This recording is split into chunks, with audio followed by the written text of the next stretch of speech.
What's up mga ka-Europe?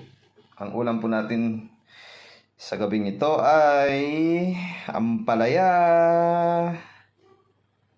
at nag-slice na rin po tayo ng garlic at saka onion.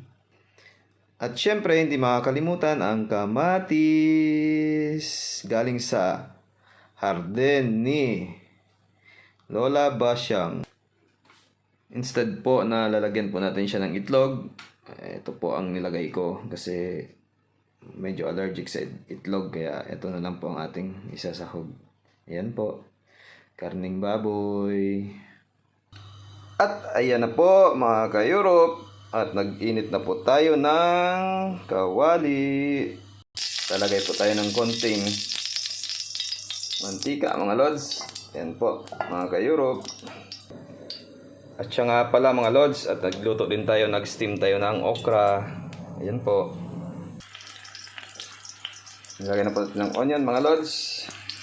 Halu-haluin lang po ng konti. Sinunod ko na rin yun ang bawang mga lods.